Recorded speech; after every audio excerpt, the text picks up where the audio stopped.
உங்கள் favourite TV ஷோக்களை இனி miss பண்ண தேவையில்லை. ZEE5 இல் முற்றிலும் இலவசமாக காணுங்கள். இங்கேயும் எப்பொழுதும். லக்னத்துல சந்திரன் உச்சம் பெற்றதுனாலும் லக்னாதிபதி சுக்கரனா இருக்கிறதுனாலையும் இந்த குழந்தைக்கு அழகுக்கு பஞ்சமே இல்லை. தெய்வீக உருவத்தோட லட்சுமி கடாட்சமா அந்த தேவி மாதிரியே இருக்கும்.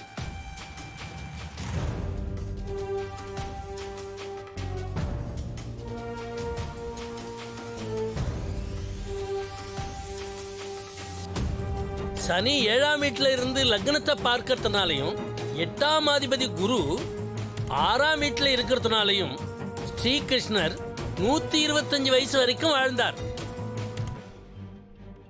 அதே மாதிரி இந்த ஜாதகத்திலையும் இருக்கிறதுனால இந்த குழந்தைக்கு நீண்ட ஆயுள் உண்டு. ஆயுள் கெட்டி.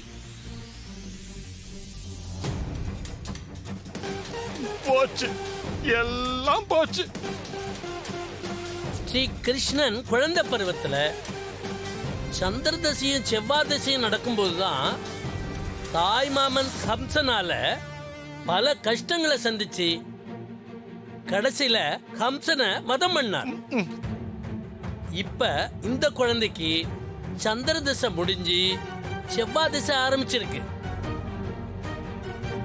அதனால பல கஷ்டங்களை தாண்டி தான் இந்த குழந்தை வளரும்.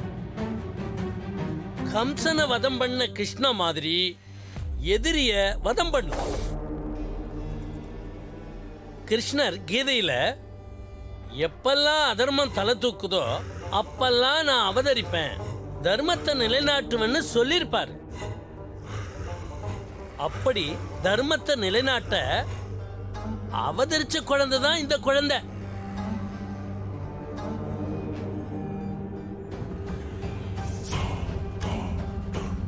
என்ன எதுவுமே பேசாம அமைதியா இருக்கீங்க?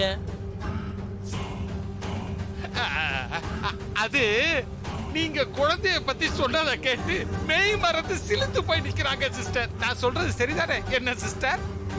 ஆமா ஆமா ஜோசியரே. பாருங்க, இந்த ஜாதகத்தை பத்தி இன்னும் ஏதாவது கேட்கணுமா? என்னத்த கேக்குறது? கேள்வி இருந்தா கேளுங்க, சொல்றேன். சொன்ன வரைக்கும் எல்லாம் போதும். ஜாதகத்தை கொடுங்க. கொடுங்க. இந்தாங்க. இந்தாங்க. அப்ப நான் கிளம்பிட்டுங்களா? பாண்டி கொடுக்குறேன் சிஸ்டர். ரொம்ப சந்தோஷங்க.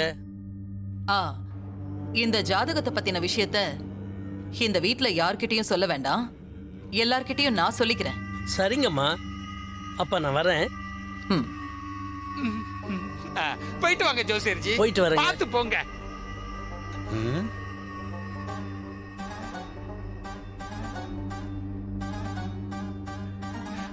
சிஸ்டர், நல்ல வேலை சிஸ்டர், வீட்ல யாரும் இல்ல.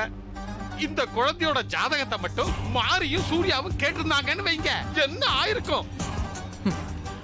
இந்த ஜாதகத்தை யார்கிட்டயுமே காட்டக்கூடாது.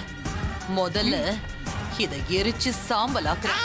நீங்க ரூமுக்கு போங்க, நான் வத்தி பொட்டியோட வரேன். ஜாதகத்தை எரிச்சுட்டா கட்ட மாறிடுமா? பாவம் சிஸ்டர். ZEE5 ஆப்பை டவுன்லோட் செய்து அனைத்து எபிசோடுகளையும் இலவசமாக பாருங்க.